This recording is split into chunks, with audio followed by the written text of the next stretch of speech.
How's it going, everyone? I am Walter the Film Hermit, and today I'm going to be doing an unboxing of one of my favorite films of all time, and this is the 1958 classic Vertigo, directed by Alfred Hitchcock and starring James Stewart and Kim Novak.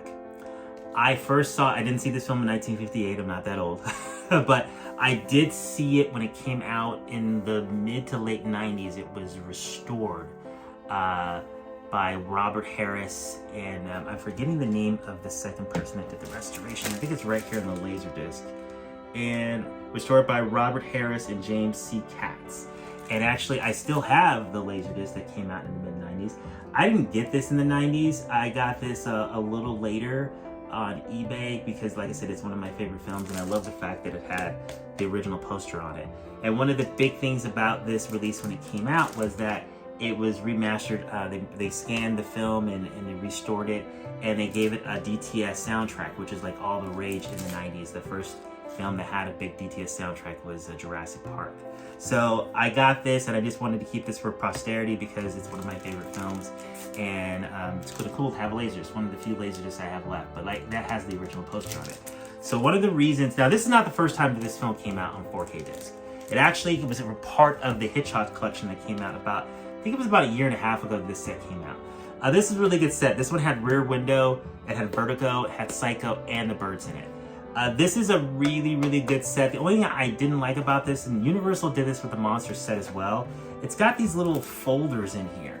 Like when you want to pull the disc out, you have to slide the discs out of here. So I was in the process of taking the discs out of here because I don't want to have to grab them out of this book every time I want to watch them. So what I did was I downloaded some cover art, and I put Vertigo in here. So I was able to find some great cover art that had the original poster, which is real similar to the artwork that was on the original Laserdisc. So I thought that was really great. Now, I did have a DVD for this film as well, because like you see, I love this film. I have multiple copies of it. This is the DVD version of it. And the only reason I kept this version of it is apparently the soundtrack that they used for the Laserdisc and the original restoration was different. They had to recreate a lot of it because certain elements were missing. Because when I started watching the Blu-ray edition of it, which I have as well, as part of a similar box set, which I didn't have a chance to grab, but they did a box set that was really similar to this one, but it was just regular Blu-ray. And I had that version of it. I noticed a lot of the sounds were different. Then I found out later that Robert Harris, he had found these sound elements that they were looking for back in the 90s. So they were able to put that back into the film, and those are the original sound elements from the film, not the ones that they redid in the 90s. So I wanted to keep this DVD just as like part of the film's history as it was being restored over the years.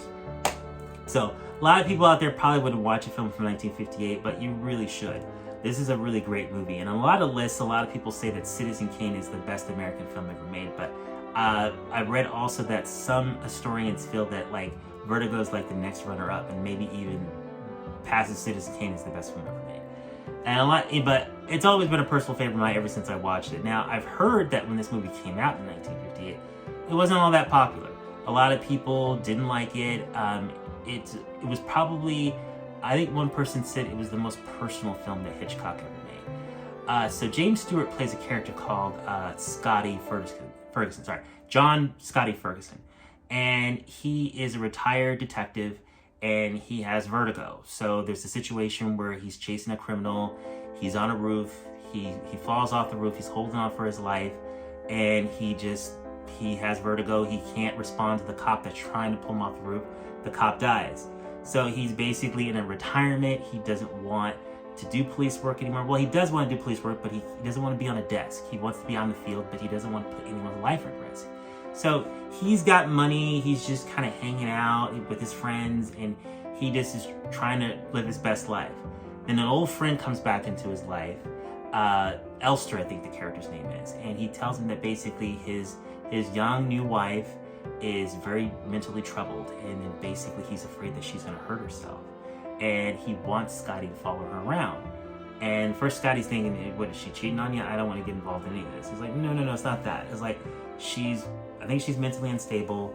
I think it has something to do with her great-grandmother, and like she might be channeling like her ghost in the grave. And he thinks this is all a bunch of whatever. But then he sees the woman. He sees that it was played by Kim Novak, and he just thinks that she's beautiful. So he becomes kind of obsessed with her, and he decides to go ahead and take the job, and he follows her around. And in the process of that, he ends up jumping into San Francisco Bay to save her life, and he falls head over heels in love with her. Now, the rest of it, I don't want to ruin if you haven't seen the film. But that's just how the setup of how the story starts. You have these two characters that fall in love, and it's basically where that goes, and the mystery of her past and her family's past and how that's connected to what she's going through. Okay, so let's open this one up. So let's find a corner we can pull out. I'll pull this corner out right here. Alright, and then we're gonna go ahead and peel it. I just love this artwork. It's amazing. Alright.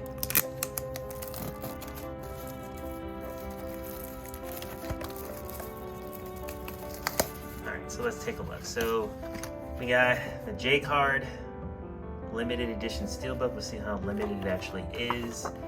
And it's got images from the film in the back there. So try to get less of a reflection on it from the light. Yeah, that's fine.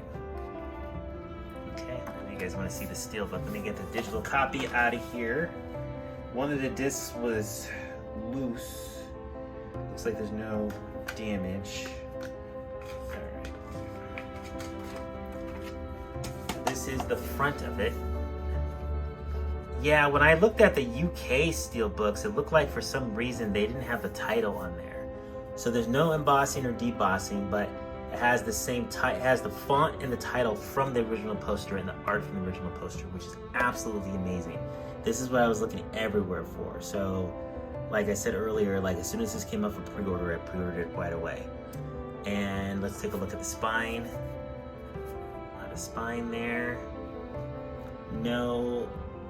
Nothing on here that says 4K or Blu-ray. It just has the Universal logo here and the title here.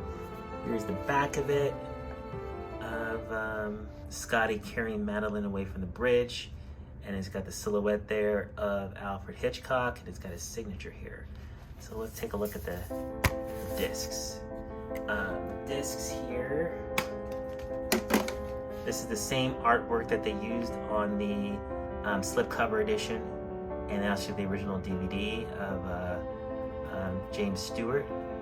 And let's take a look. We'll leave that like that there. And basically, here is the image of the second disc. This is the image. I've never seen this art on any of the discs before, or maybe it's on the other disc and I just didn't notice it.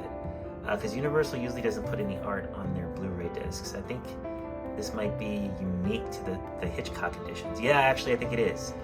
Yeah, so I think these steelbooks have art on the Blu-ray disc, kind of like the Disney discs, and that's pretty cool. So let's take a look at the inside.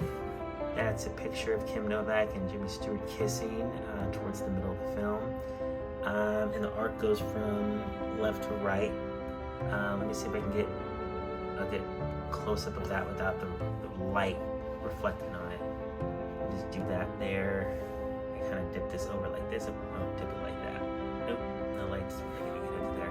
So I can't really get a good image without the light having the reflection, but you can get a good idea what it looks like. I'm very, very impressed. This is an amazing steelbook, and I'm very extremely happy with it. So again, there's the front. Worth the price of admission having the original poster on there. At least I think this might have been the original. I know this is the poster they used in the 90s, but I don't know if this is the same poster they used in 1958. I have to do some research on that. Okay, so that is my unboxing, my quick short review of Vertigo. Like I said, I didn't pick up the other Hitchcock steelbooks, but this one I had to pick up as soon as I saw it on Best Buy's website. I was like, shut up and take my money. I just love the fact that they did the original poster art. That's gonna have a really big part of my collection. I might pick up the other Hitchcocks as well, but the Birds is sold out and I already have it, so this is the one that I had to have because they all have the original posters, but like this was just great. I had to have Vertigo. So I forgot to mention it earlier, but it's the thing that all our YouTubers say every time we do a video. Please like, comment, and subscribe. It greatly helps the channel. Thanks so much for watching, and you guys have a great night. Bye.